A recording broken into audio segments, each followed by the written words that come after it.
the Just So stories by Rudyard Kipling. How the Camel Got His Hump. Now, this is the next tale, and it tells how the camel got his big hump. In the beginning of years, when the world was so new and all, and the animals were just beginning to work for man, there was a camel, and he lived in the middle of a howling desert because he did not want to work, and besides, he was a howler himself. So he ate sticks and thorns and tamarisks and milkweed and prickles, most excruciating idle, and when anybody spoke to him, he said, "Humph," just "humph," and no more. Presently the horse came to him on Monday morning with a saddle on his back and a bit in his mouth, and said, "Camel, O camel, come out and trot like the rest of us." "Humph," said the camel, and the horse went away and told the man. Presently the dog came to him with a stick in his mouth, and said, "Camel, O camel, come and fetch and carry like the rest of us." "Humph," said the camel, and the dog went away and told the man. Presently the ox came to him with the yoke on his neck, and said, "Camel, O camel, come and plough like the rest of us."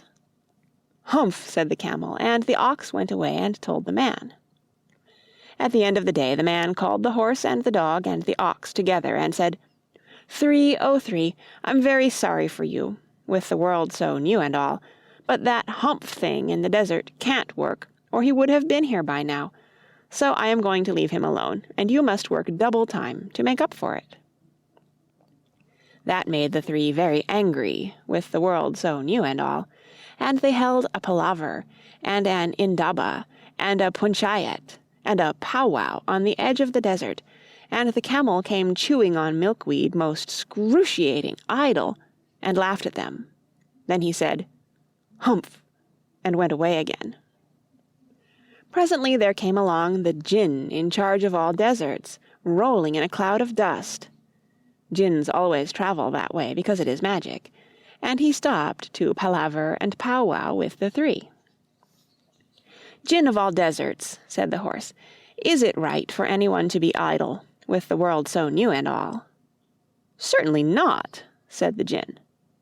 "Well," said the horse, "there's a thing in the middle of your howling desert, and he's a howler himself, with a long neck and long legs, and he hasn't done a stroke of work since Monday morning. He won't trot." "Whew!" said the Jinn, whistling. "That's my camel, for all the gold in Arabia. What does he say about it?" "He says, 'Humph,'" said the dog, "and he won't fetch and carry." "Does he say anything else?" "Only 'Humph,' and he won't plough," said the ox. "Very good," said the Jinn. "I'll humph him if you will kindly wait a minute." The Jinn rolled himself up in his dust cloak, and took a bearing across the desert, and found the camel most excruciatingly idle, looking at his own reflection in a pool of water. "My long and bubbling friend," said the Jinn, "what's this I hear of your doing no work, with the world so new and all?" "Humph," said the camel. The Jinn sat down, with his chin in his hand, and began to think a great magic, while the camel looked at his own reflection in the pool of water. "You've given the three extra work ever since Monday morning, all on account of your excruciating idleness," said the Jinn, and he went on thinking magics, with his chin in his hand. "Humph," said the camel. "I shouldn't say that again if I were you," said the Jinn. "You might say it once too often.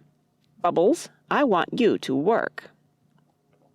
And the camel said "Humph" again, but no sooner had he said it than he saw his back, that he was so proud of, puffing up into a great, big, lolloping humph.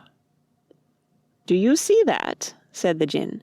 "That's your very own humph that you've brought upon your very own self by not working.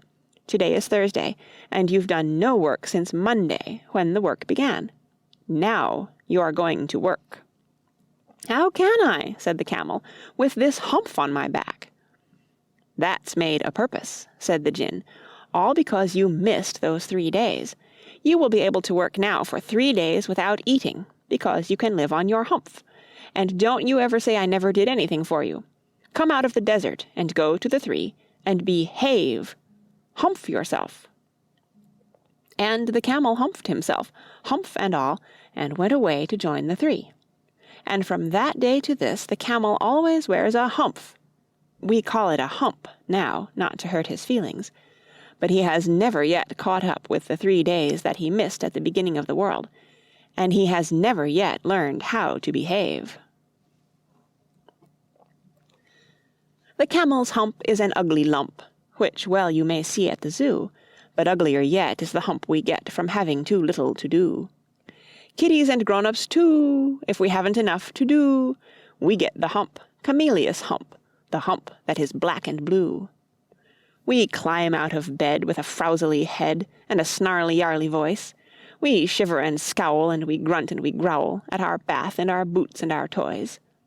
And there ought to be a corner for me, and I know there is one for you, when we get the hump, Camellia's hump, the hump that is black and blue. The cure for this ill is not to sit still or frowst with a book by the fire, but to take a large hoe, and a shovel also, and dig till you gently perspire. And then you will find that the sun and the wind, and the gin of the garden too, have lifted the hump, the horrible hump, the hump that is black and blue. I get it as well as you, if I haven't enough to do.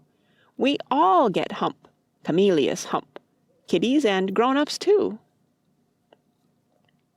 End of How the Camel Got His Hump. Read by Kara Schallenberg on May 22nd, 2007, in Oceanside, California.